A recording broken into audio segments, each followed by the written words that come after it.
Hey guys, what's going on? My name is Gordon Maston and welcome to my Night of Champions review for 2015. And tonight on Night of Champions, we saw something at the very end so imposing, so shocking, so amazing. I can very well say the person that shocked us all, this man was a demon, and everyone loves this demon. That young upstart's name is Kane.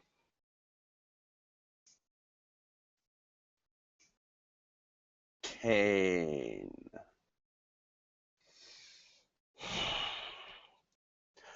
What?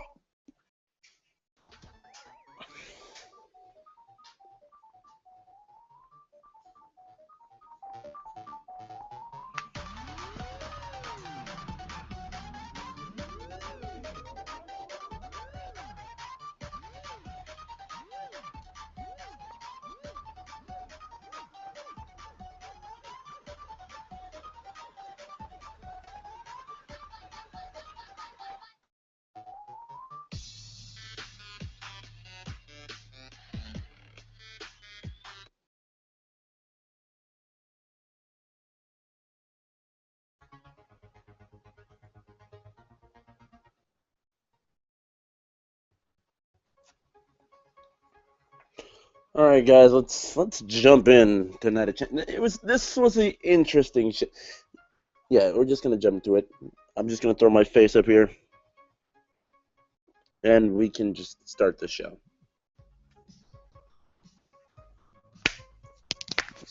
What's up, people? All right, so this was a little late. Family stuff had to do. Um, Night of Champions. Some good Okay, let me explain it this way. This is a show with some good results, some matches that could have been better, and the last what I want to say, not three, but the last two matches on this card really kicked it into high gear, and I enjoyed it. All right, so let's break into this show. First of all, we start things off with Kevin Owens versus Ryback, and then all I'm thinking at this point is Ryback lose. Like the old, I don't know why this popped in my head, but I just had the old Ryback slogan in my head: "My life, my rules." And then when he said like Ryback rules, I think he only did it like once, but he's like "My life, my rules, Ryback rules." I was just thinking, "My life, my rules, Ryback. Please, oh please, God, lose." I'm not the biggest Ryback fan, especially you know, I guess the best way to say this is I liked Ryback as a heel. It's just Ryback as a face to me just doesn't work. And not to be that guy, but his best stuff is when he's not even on camera. The whole tweet delete gimmick that he was working, like stuff like that, to me was actually Ryback at. I'm not gonna say at his best because that's just a disrespectful, comment to the performer himself. But Ryback in general just doesn't work to me as a face. It's actually at times just cringe-inducingly cringe-worthy is the best way to put it. That's that's a Ryback as a face to me in a nutshell, and it's just not at all good. But enough of the B rating of Ryback. We're gonna get to the show. So Kevin Owens versus Ryback. This match, I mean, it was all right for a Ryback match. I mean, I honestly I didn't expect much out of it, and it basically my standards were met for this match. Which is really the best way to put it. Which is I mean, like not that good, but hey, it's Ryback versus Kevin Owens, and that's no shot on Kevin Owens personally. That's just me being completely honest of how I felt this match would go, and it went exactly to that standard. Now, it comes off to me as I'm not gonna say disrespectful, but they in WWE they call it crafty. They say it's crafty, like it's very crafty to win this way. But Kevin Owens does go on to win this match and become your new Intercontinental Champion, but he does it with an interesting. This is kind of interesting. Okay, so Kevin Owens goes on to hit a shell shock on Ryback, and Ryback, when it comes to that shell shock, like this is the second time he attempted it, and I can't remember. I think it was Ryback's shoulder that they were saying, had he had to overcome his shoulder injury that Kevin Owens had, worked on during the match. But during the second attempt of the shell shock, because the first attempt his shoulder gave out, during the second attempt, Kevin Owens raked him in the eyes and rolled him up for the 3 count. Now, I'm always going to be a critic of the way Kevin Owens is booked, and I know he can't always be booked how he was booked in NXT to win everything. But even then, when he was still known as an imposing force and did stuff he didn't win in this fashion. If Kevin Owens won, it was a decisive way of doing things. 1, 2, 3, he'd beat you. You put on a good match, you would impose a threat. Kevin Owens wouldn't be completely unstoppable, but you would just straight up lose. I mean, there's no ifs, ands, or buts about it. No crafty heel ways to lose. He would come out here, tell you he's going to do something, and just go do it. I mean, that's the Kevin Owens that I like to see, but I'm going to get completely realistic. That's not going to happen. Just even this is just adding salt to old wounds of Paige fans, because Paige is absolutely not even entertaining to anyone or likable to anyone these days at all. So in this sense, it's just why didn't we go with the anti-diva? It was a beautiful thing. I might have to go back and watch some old NXT after this, because I'm a little angry right now. Just Paige and the anti-diva, and move on. Just gotta move on. But we move on. Kevin Owens does get the win with the right to the eyes and the whole, roll up. And I'm pretty sure this is gonna probably lead to a Hell in a Cell rematch between Kevin Owens and Ryback. You raked the big guy's eyes, and you know what? After that, I've realized you can't beat the big guy fairly. So you know what? As a champion that I was, I'm entitled to my rematch clause, and I'm hungry. And Kevin Owens, I'm sorry, you are on the big guy's menu. Feed me more. That is probably the promo we're gonna get from Ryback tomorrow night if there's not a rematch, because there's always the following night on Raw, someone gets a rematch somehow. Or if we can, never mind, I'm not even going to go back to that, but Ryback goes on to lose this match. Honestly, I can't even right now. Just Ryback is, never mind. I'm glad Kevin Owens won. I hope he does something with this title after the whole Ryback thing, and hopefully this goes somewhere. Their goal at the beginning of this year was not, I guess I can say at the beginning of this year, because the beginning of the new year for WWE is after WrestleMania. So I'm pretty sure you guys understand what I'm talking about. At the beginning of the year, the new goals that creative had, made were, let's make the Intercontinental Championship and United States Championship, let's make these mid-card championships more prestigious. With that being said, you've done your job in the United States. We get it. It's a title that's, that people want to have now. But I just can't get with it. Or not get with it. The Intercontinental Championship thing is just not even good to me. It's just the fact that Ryback was not, personally for me, I'm sorry to say, but was not a good Intercontinental Champion, because I've said this since a while ago. That Elimination Chamber match that Sheamus won. Can we remember that? Not won. Sheamus. Sheamus. What am I thinking? Oh, Wyatt. That payback match that Wyatt beat Ryback in. If we all remember, Ryback got an Intercontinental Championship. Well, got to go in the Elimination Chamber Intercontinental Championship match. From there, which, honest opinion, that should have been Wyatt, and Wyatt should have been champion to me at that time. I mean, should have been champion to me at that time, but what he's doing right now is absolutely I'm enjoying Bray Wyatt again. So I'm not even going to complain about that. But this isn't even here to talk about Ryback, so we're gonna move on. Up next is Dolph Ziggler versus Rusev, and this match to me was a breath of fresh air from any match that Dolph Ziggler has had. Like, I mean, it's the same old Ziggler in a sense, yes, but it was a good match. And honestly, I haven't felt a Dolph Ziggler match in a while, and this to me was an absolute breath of fresh air. I enjoyed this. I liked this. I liked what Rusev and Dolph were doing here. It was just awesome, just absolutely awesome. So, uh, so in this, let me just get down to what I thought would happen in this match. I either thought we'd see a Ziggler heel turn or a Ziggler play Summer Rae against Rusev. Like, you can be with me if you do this, and then eventually just trick her. We didn't get either of those. Instead, we got an awesome match turning into Summer Rae spastically crying on the apron, Dolph getting pushed for the first time ever into the rope that she was on, and not into the girl. And Summer flies in the ring. The ref kicks her out. She gets so mad. Yeah, she just tries to throw her shoe. She tries to throw her shoe at the referee, and the referee said, "No, dude.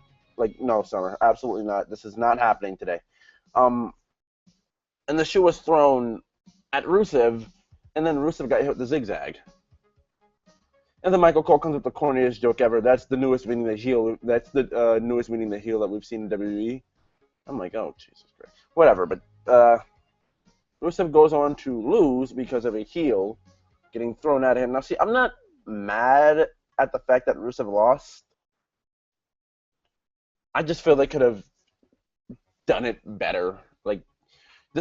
Honestly, this was a good decision to me. This is a good call. Ziggler winning because he's had no real, he's had literally 2 moments of glory when it comes to Rusev. Those being the night that he came back and just attacked Rusev, and then last week, or was it 2 weeks ago? Yeah, it was last week when he came out and... No, actually, no. It's been 3 weeks. I'm sorry. He's had some advantage on Rusev, but it basically just seemed like Rusev has had a huge upper hand on Ziggler. Like, if you guys see where I'm coming from, the whole crush to the throat thing took Ziggler out for an amount of time. Like, yeah, Ziggler has had his moments of comeuppance, but, I mean, even if this would have been the original, mixed tag match, Ziggler and Lana still would have won because they wanted Lana to look good in the ring, and, they didn't want her to go into there losing. So, either way, I mean, I guess they could have changed it, but just stick with the plan of Dolph winning because it made the most sense. But you know what? I honestly hope that ends this, but it probably won't, which is just making me just, why? I'm sitting here just agonizingly saying why at 3-some in the morning, and it's just, God damn, dude. Oh my God. You guys don't know this, but there's like a glass table right here that I normally have the laptop sit on, and I'm ready to just bang my head through the glass table because both guys are better than this. I mean, this is also maybe want to just see Ziggler just, I don't want to say disappear. I don't even want to say change a gimmick. I just Ziggler needs a heel turn. I'm not even gonna say needs. It's either Ziggler needs a heel turn or a compelling story to make me feel like, oh, I'm thoroughly invested in what Dolph Ziggler's doing again. I like Dolph Ziggler. I'm not even gonna say this made me dislike Dolph. This just made me feel like Dolph is just in a place where it's if it just feels like Dolph's in limbo to me. If he's not challenging for a mid-card title, he's a feud that is just pointless for him to be in. They just don't want to take any chances with Dolph Ziggler again, and I just don't understand that. I mean, do they not know? Now, this is probably me just I'm not a major Ziggler fan, but I am a fan of Dolph. I'm not a huge mark, but I am a fan. I think I've clarified that enough already, but do they not know how good a Dolph Ziggler Seth Rollins main event pay-per-view match would be? Do they not see the money in that? Because I obviously do. Those are both two guys who are pretty good on the mic, especially Seth Rollins. I mean, like it's an understatement to say that man has come a long way. But Seth Rollins and Dolph Ziggler in a main event program, I mean, shit. Kane and Rollins, and we all know how bad we want that. Just yeah, Kane versus Seth Rollins. Yeah, woohoo! Oh Jesus! But we're gonna get that next month, and that's probably gonna be the second Hell in a Cell match. And I mean, Hell in a Cell, as far as we'll get to that. We'll get to that after this, but. Actually, we're pretty much done with it. I mean, I was just sitting here explaining my thoughts on the whole situation, but like, let me just say this now. This will probably continue. I'm not happy about it. I mean, like, there's nothing more I can really say here. I mean, like, they're probably gonna drag this out, which I hopefully just. I'm not a praying man. I'm as atheist as they come. But I pray that they don't drag this out until Lana gets back from injury. I pray they don't drag this out until Lana gets back from injury. That being said, we move on, and I can actually say that, I don't even think I need to mention the whole entire thing. Brock Lesnar month on WWE Network, where Brock Lesnar, it says Go to Hell month, and they announced that he'll be facing The Undertaker at Hell in a Cell. They also announced that he will be on Stone Cold Steve Austin's podcast coming up pretty soon, and that's actually going to be something I'm willing to sit down and watch. I mean, I didn't watch the Paige one, basically, based off the fact that Paige didn't really seem like that interesting of an interview to me because I know her story and there's not much to it. And from what I heard about that, it was just like Paige trying as hard as she can not to mark out through everything. And like it just like it wasn't bad, but like it wasn't what you normally get when people act professional. And I know the people I've had on have been like big marquee names, but like I don't think Paige is the right girl to do this with. I mean, probably me being a fanboy here, but Becky Lynch would have probably been the right idea to do that with, because I feel as if her story is more interesting of her. Because Paige was born and bred to the business, and I feel as if, it would have been better to tell Becky's story because she did not have any way into the business. She lied to Finn Balor. Like, it's like it's like the story of the documentary again. Becky's story is a little more interesting to me. But, they decided to use Paige because she's more of an established name, and people probably would have watched it. So, I can understand where they're coming from. But, what did we get next? Oh, yes, this was the Tag Team Championship match, and I feel as if I say it anytime I'm reviewing something now, one of these pay-per-views at least, because Raw, no. But even when I'm talking to friends watching Raw, I feel as if I consistently say it every week. The New Day is just the greatest thing going today, tag team-wise, entertainment-wise, in professional wrestling. So they come out and talk about, the New Day comes out first, and this is where my gripes begin. I don't care if your challengers are, major champions or not. I'm like, I know it made sense what they did tonight. I mean, like, the whole shtick that they pulled. But they could have at least, did what they had to do on the ramp if they were going to be coming out second. And I'm not a fan of the entire champion comes out first thing. I really hated that when John Cena was a challenger to somebody and the champion always came out first. The champion is the more important of the two. The champion needs to come out last. That's a pet peeve of mine in wrestling. Champions always come out last. And I just can't even deal with it. All right. But, it's not that big a deal. I'm not a fan of it. But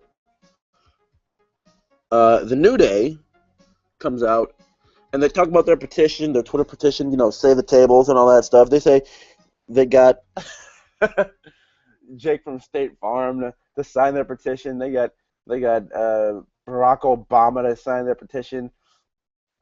Someone leave it in the comments. I'm forgetting one other person. Jake from State Farm, Barack Obama, and I don't. Who else am I forgetting here?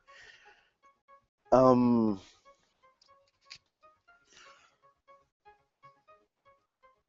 Jake from State Farm, Barack Obama, and one more person. You know, it doesn't even matter. It doesn't even matter. Like a good table. Oh, yeah, that was the next part. That was the next part. New Day was like they were talking about how everybody signed a petition and how it's so great that people want to save the tables, and they have thousands of signatures on this petition, and they were just saying like a good table, not like a good table, something like that, and then they said New Day is there, and then it led into Xavier Woods with this extremely obnoxious high note, like, and even when they sung Empire State of Mind, the extremely obnoxious high note from the New Day is like I'm not a fan of it, like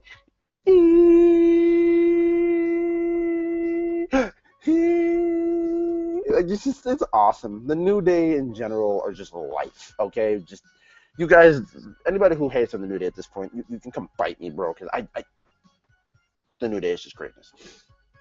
But this wasn't a bad match. I'll come out and say that now. This was not a bad match by any standard. Like I like like just the chemistry that these two teams were able to build so fast is just awesome.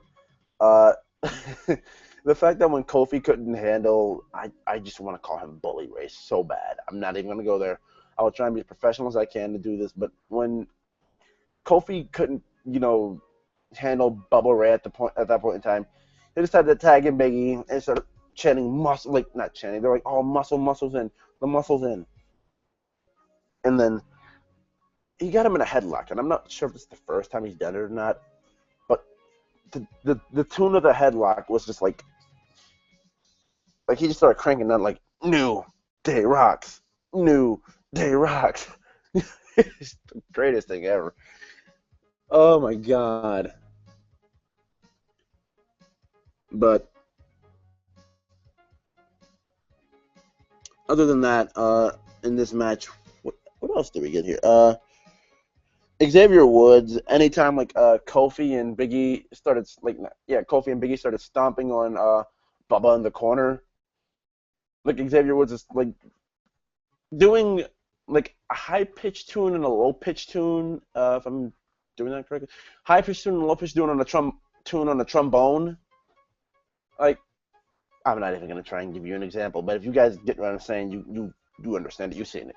Uh, High pitched tune and low pitched tune on a trombone, and like when Big E was stomping low pitched tune, Kofi stomping high pitched tune, it was like it was awesome. I enjoyed it. I mean, but the Dudleys got their offense in. I almost called them Team 3D. Now that was probably not the best idea. The Dudleys got their offense in. It led to the point, like it came to the point where they did hit the 3D, and it looked like the match was over until Xavier was got in the ring and broke it up, which means this is going to carry on into Hell in a Cell, or it's going to carry on to a random episode of Raw, and it's going to get new contenders. Now, who those new contenders would be, I don't know. And honestly, I expected when the New Day just started jumping the Dudleys, I expected Spike Dudley to run out and just pop that entire Texas crowd, but that's not the story. So, at the end of the day, the Dudleys do go on to win the match, and we will get more of this feud. And I'm not bothered by it, but I just feel as if the Dudleys are only being used because they feel as if I'm not even like. What's the best way to put this? I mean, the New Day entertains me, but I'm sorry. I'm really sorry to say this, but in 2015, the Dudleys don't entertain me.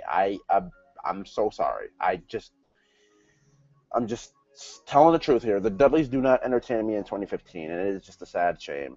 But that's kind of the way it is. Okay. But the Dudleys do go into, because Kofi and Big E do go on to get thrown over the top rope. But before all that happened, New Day decided to get a table after they got disqualified, and they were going to put the Dudleys through a table, just to make a point, because, New Day still wants, to save the tables. They just want to show the Dudleys what they're doing to furniture. Like it's just the New Day is staying positive. They're still saving tables. Just gotta take them on. It's all cool. New Day rocks still. New Day rocks. You know what it is. Yeah. But I mean, that's what it is. Um, yeah, that didn't really work out as best as New Day had planned because when Kofi and Biggie got tossed over the top rope, Xavier Woods got put through the table, and that is the second time Xavier Woods. No, dude. Xavier Woods still lives an awesome life. Wrestler. He has a PhD. He's a YouTuber. Yeah, wrestler. He has his PhD and is a YouTuber. Xavier Woods is living the perfect life. And not even just like Xavier Woods is any YouTuber. Xavier Woods is a successful YouTuber. But with that being said, we do move on. In this next match, if I do forget any matches, I am sorry. Let me actually, while I'm doing this, let me grab the card, just in case I do miss anything, because I believe next up was Dean Ambrose and Roman Reigns with the mystery partner versus the Wyatt family.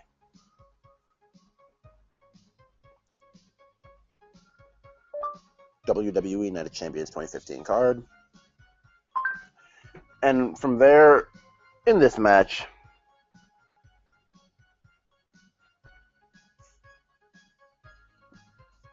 we got the entrances, and to cut down to the chase, the mystery partner that we were all wondering about was none other than Y2J Chris Jericho.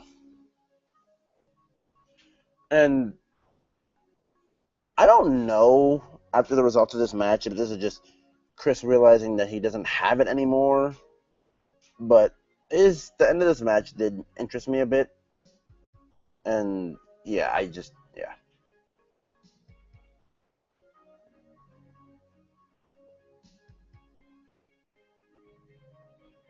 Okay, so I'm right on point. Yeah.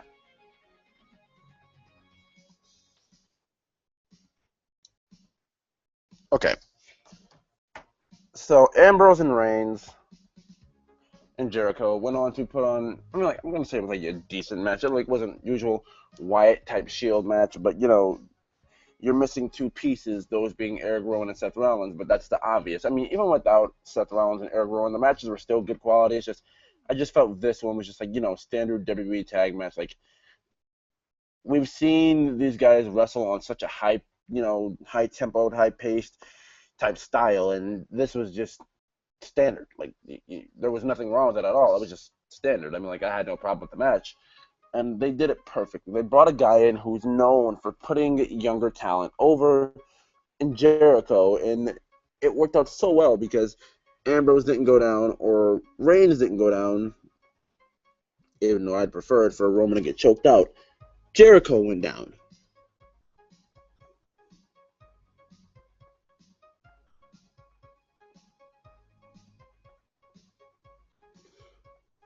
Okay.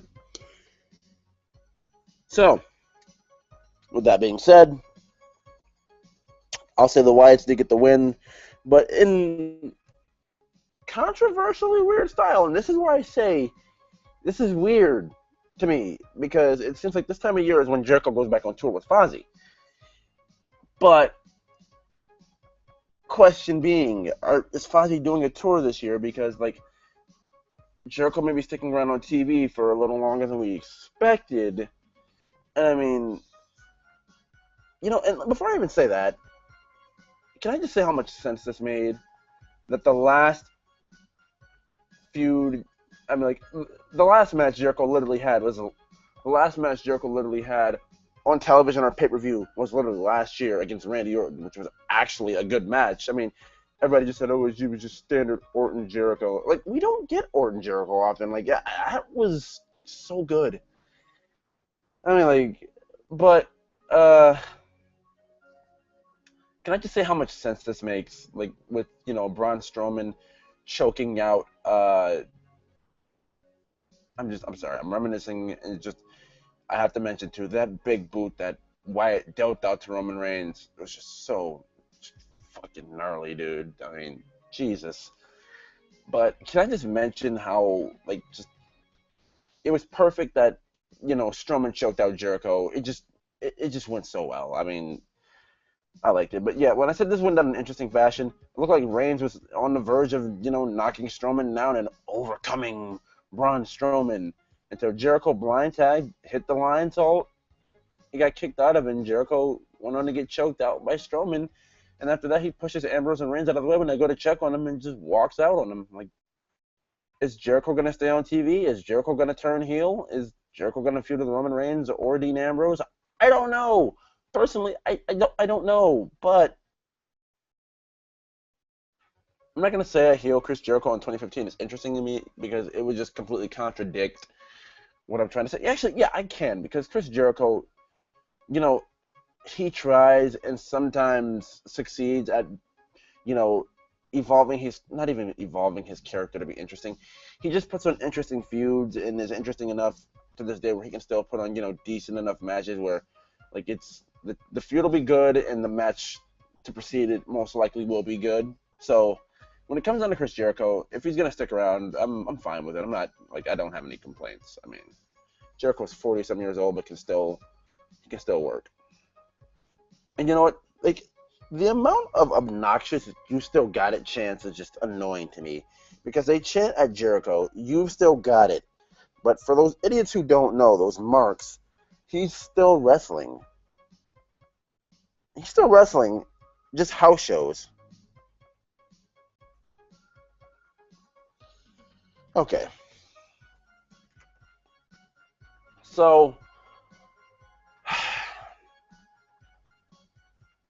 up next after that match, we got Charlotte versus Nikki Bella for the Divas Championship. Now, before we start this match, I'm going to tell you on a main roster, like this will be the first time I ever really rate something on the channel because I don't rate anything. I really don't because like it's like I'm not gonna say it's controversial. Like you'll rate something and someone's like, you rated that? Oh my god! But like I usually don't rate things, but if I had to rate this on a main roster scale, they'll probably look at this as Nikki Bella and Charlotte match as a success. But watching NXT women's matches just okay. On a main roster scale, this is probably for me on a scale of 1 to 10, probably a 7.5 at best. 7.5. If I had to really stretch it because of the result, maybe an 8. On an NXT scale, this was about a 5 or 6. Not even kidding you. They had the proper time. They just didn't follow the proper story for me because all of this match was just like standard WWE babyface overcomes odds crap. Psychology, like what do you call it? They had a psychology based story in this match with Nikki Bella dominating Charlotte's leg because Charlotte needs to put pressure on that leg to bridge into the figure eight, and Charlotte eventually goes on to win this match when she can, bridge another figure eight. And, it basically all match was just Charlotte, you know, getting her leg torn apart by Nikki Bella. Charlotte went on to even do the old Gail Kim spot, which, the figure four in the turnbuckle in the ropes.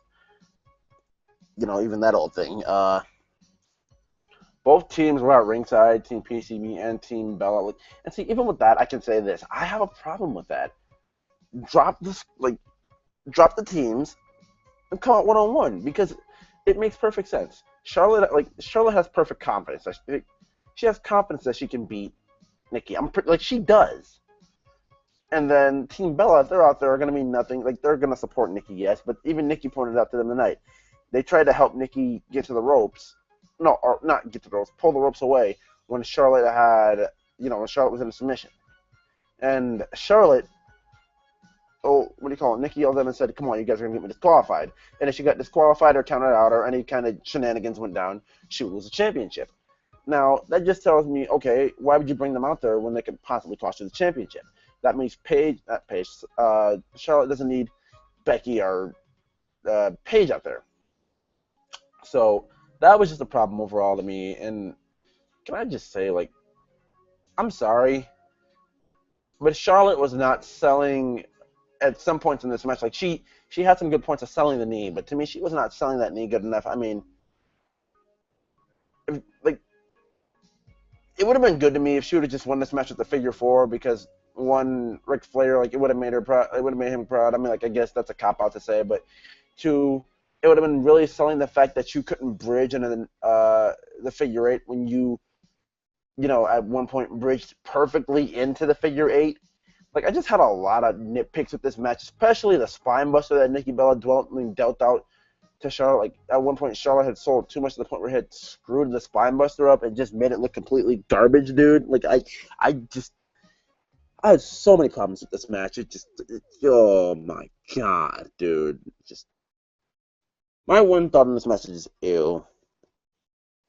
The proper amount of time, but the match itself was not even that good at all. I'm gonna be completely honest with you right now. Like Charlotte hooks in the figure eight for the win, though. But the way she got that set up is Nikki Bella jumped off the top rope, landed on her feet, and then it looks like some kind of spine-busterish spear that Charlotte hit Nikki with. Like it was just like, I'm gonna jump down and just land on my feet.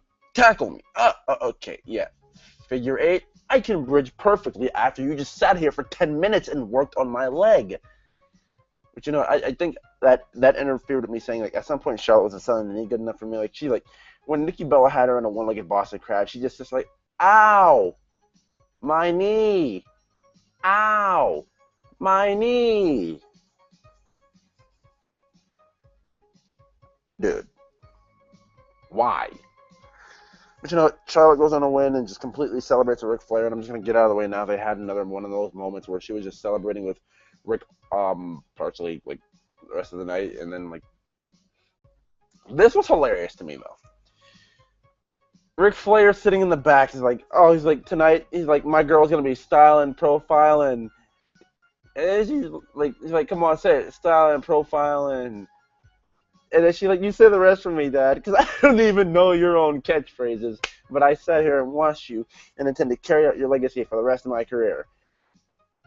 You don't even know your own dad's. You don't even know your own dad's.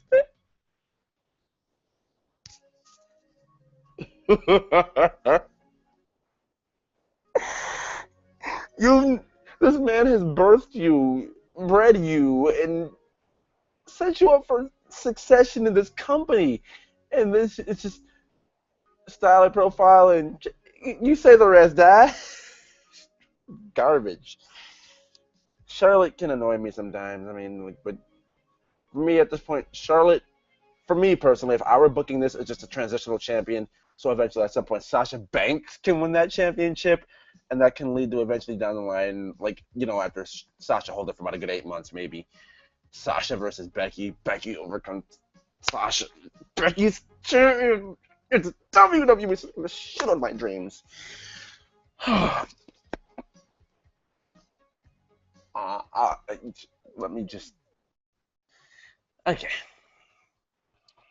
I just need to calm down and realize that WWE just fucking hates me. And yeah. Okay. I feel as if I should say more, but I think I've covered all I need to cover when it comes to the bullshit that was that Divas match. But I mean, and a lot of people are really gonna say it's good. Like, oh, they got 15 minutes on the pay-per-view. Oh my god, the Divas are getting their chance finally. The Divas Revolution is finally underway, dude. Watch NXT. I will tell you right now. Watch NXT Arrival. Watch NXT Takeover, the inaugural Takeover. Watch NXT Takeover Fatal 4-Way. Watch NXT Takeover Unstoppable. Watch NXT. I said Unstoppable. I'm sorry, I just skipped one. Watch NXT Revolution. Watch NXT Rival. Watch NXT Takeover Rival. Watch NXT Takeover Unstoppable, and watch NXT Takeover Brooklyn. And then you'll really see something there. You'll look at this match and like, what the fuck was that? Like, dude. You know what? I've said enough. I've just said enough. I move on. So next up, we get not Charlotte, I'm sorry, Seth Rollins versus John Cena in Rollins' first of two matches tonight.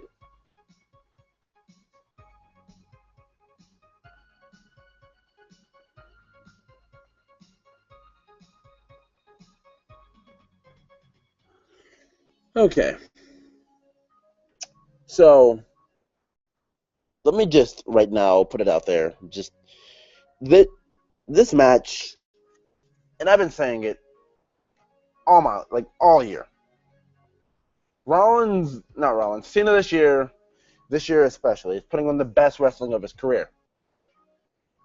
John Cena is literally putting on the best wrestling of his career. Just the results of some of these matches that he's been in, I could just not even And you know what? I'm gonna say this now. John Cena won, and I hate to be every person who just Cena won. But can someone tell me? Can someone please have the semblance of mind to tell me what made WWE throw the United States Championship on Seth Rollins if he was not going to win? Keep it.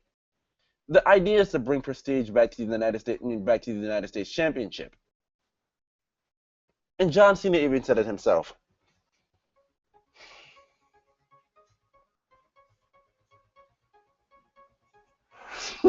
I'm sorry.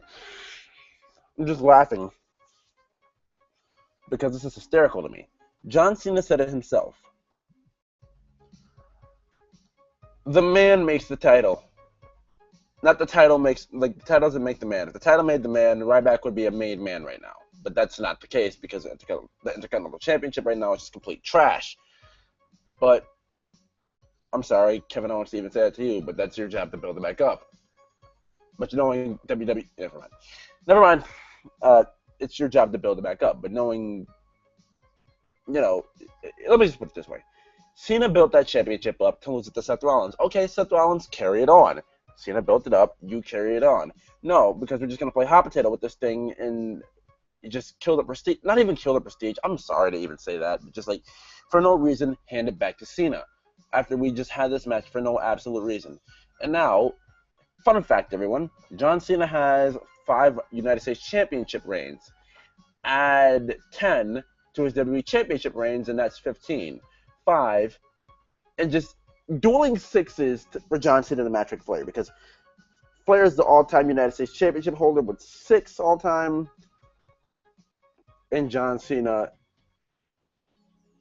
is a 15-time champion.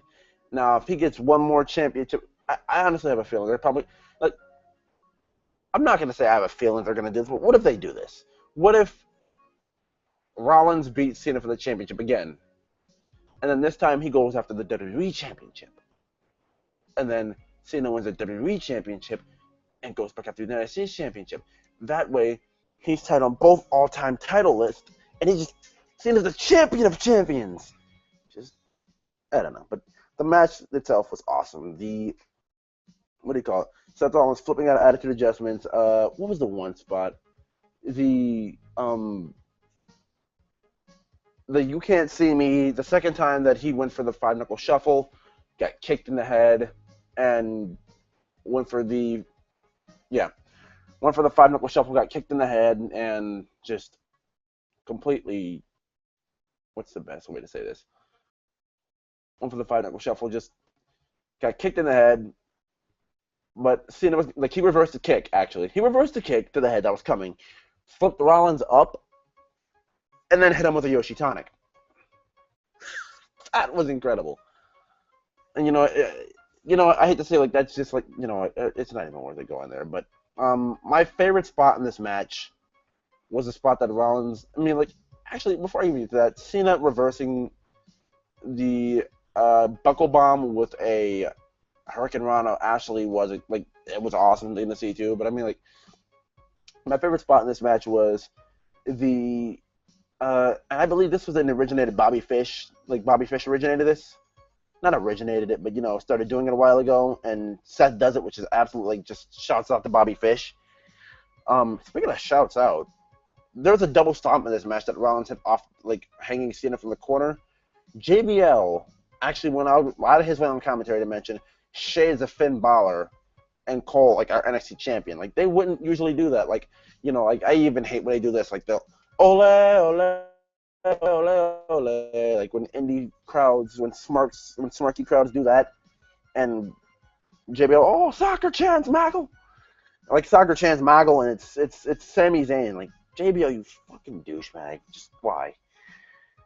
Hashtag choreographed for commentary. But anyway, that's not the real concern here.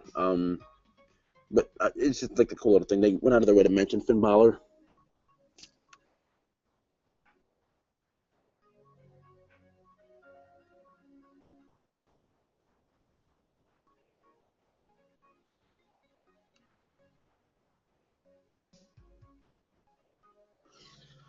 Let me just say this much, though.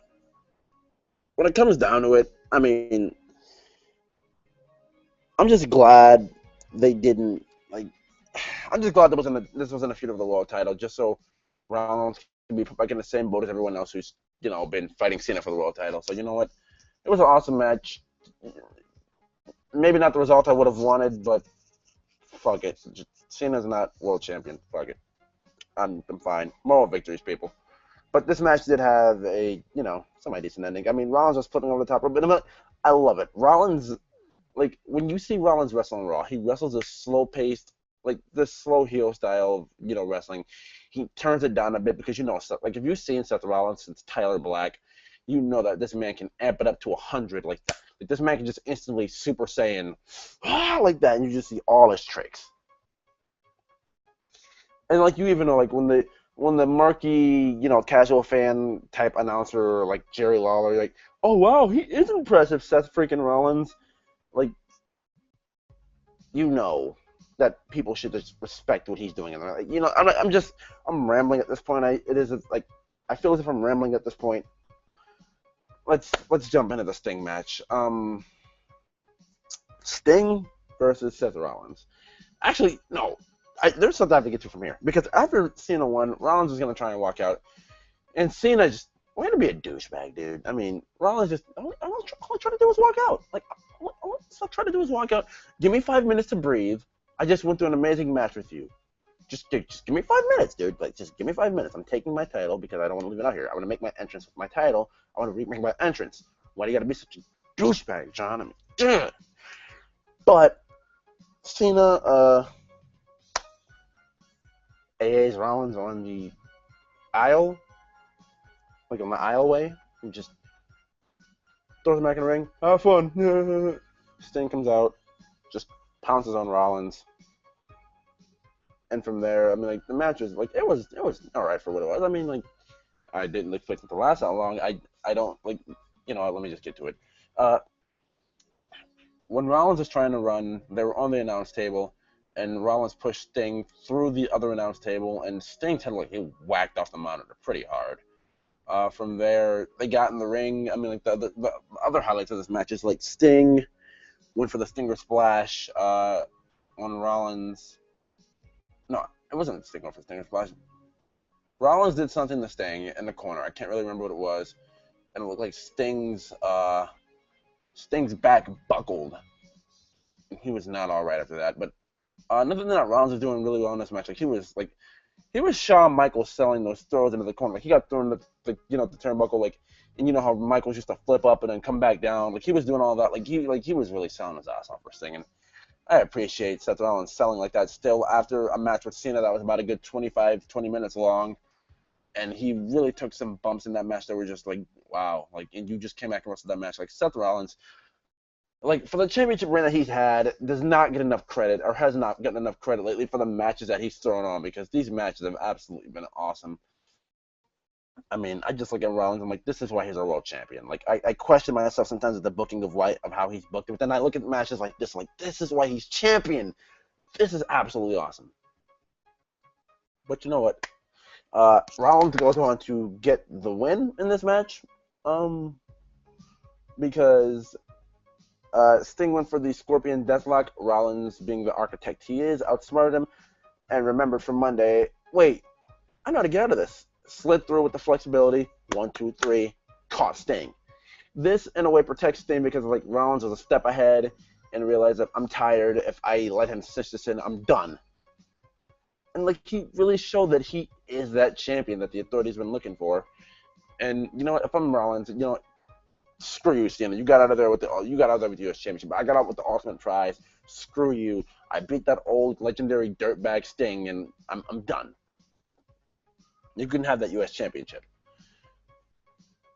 And you know, it's not even worth mentioning. You guys will probably see some new John Cena United States Championship shirts tomorrow. It is what it is. But that was Night of Champions. Oh, wait, no, it wasn't. The intro that I had just reminded me. After this, Sheamus came out, bro kicked Seth, and I knew this wasn't happening because, like, if you guys have noticed, when leading up to a Money in the Bank cash-in, there is never, and I mean never, an instance where we will actually see the Money in the Bank. You know, they won't remind us that the Money in the Bank contract holder is, you know, thinking about cashing in. It'll just happen. Like, oh, I have Money in the Bank. I'll be ready tonight because Sheamus is like, he told the Authority, like, Stephanie's like, not Stephanie, Triple H is like, he's ready. She's like, yeah. And then Sheamus is like, yeah, he's ready. So am I. Like, they usually won't do that if a legit cash-in is going to go down and be successful. So from there, we get Kane, the Demon Kane. Like, in 2015, we have 50-year-olds main eventing Night of Champions. Like, what is this? And, like, Kane's back in a mask for the umpteenth time. And it's a big deal in 2015. And you know what? Vince probably still sees Kane as a kid because in a company where a 70-year-old man is running things, guys who are 50 don't seem too old to Vince. So it's okay. Like, I mean, Kane return. It's just going to amp this thing up. So this just tells us Kane and Seth Rollins is the next feud for the World Championship, and I can basically tell you guys now that Seth Rollins is winning that match, and if anything but that happens and Kane turns out to be our next World Champion, I'm going to throw a literal fit. And he goes on to lay out Sheamus and lay out Kane, Tombstone Rollins, and Chokeslam Rollins, and that's basically about that. And Kane stands tall, and the demon prevails. And Kane's supposed to be some legitimate threat again. I don't know. He put the mask back on, which is like this just better. Like the mask being back on Kane just better lead to a Brothers of Destruction. You know, a Brothers of Destruction deal, and yeah. I mean, I just like one time only Brothers of Destruction. Just do it. But that's if Undertaker doesn't die being in the cell with Brock Lesnar. But I do want to thank you guys for watching my Night of Champions review for 2015. Remember to like that. I mean, like this video if you haven't liked it already. Subscribe if you're not subscribed for more of that reviewing goodness on my channel. Like I said, there will be more gaming stuff here soon. I just have been too lazy to even do it. But if you do want to see me game, go to Twitch TV and follow me on Twitch at, well, not even at, I'm sorry, that's the Twitter thing. If you want to follow me on Twitter, at gmaston90wf, Twitch, you can follow me, Maston Gaming. I play Madden. I play NHL. Next month, I will be playing WWE and doing my universe mode, my career, all that fun stuff. But I do like to thank you guys for watching. Subscribe if you're not subscribed for more of that reviewing goodness on my channel. And thank you guys for watching. And oh wait, before I say see ya, I forgot to plug what I've been plugging lately. And I mean, like, it's not even just because you're here, Ashton, because I know you're here, bud. I have been plugging Tweet Off. And you know what? I'm going to give everybody the tutorial on how to do it now. So you know what? If you have Facebook, Pro Wrestling is Taking Over Facebook is what you would type in the search bar. We'd say Tweet Off for short because it's just so much easier. I mean, yeah. So you go to your Facebook app on your phone if you do this via phone, and then you type in R-O space W-R-E, And then you guys know the deal from there. Pro wrestling.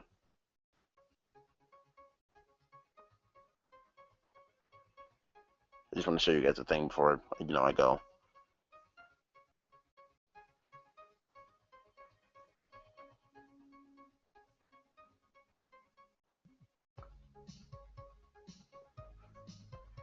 Pro wrestling is taking over Facebook. Okay, so this took a second to load. And you'll see this discussion threads. You'll see discussion. You'll see discussion threads. You'll see Buddy John here. Oh wait, John didn't do it. Someone said the U.S. Open Challenges are back tomorrow on Raw. The U.S. Open Challenges begin again. Like stuff like that. If you are interested in that and any other aspect of wrestling, you can talk it there on Free Talk. But I do want to thank you guys for watching. For all this reviewing goodness on my channel. I've already, plugged everything I needed to plug. Thank you guys for watching, and see ya.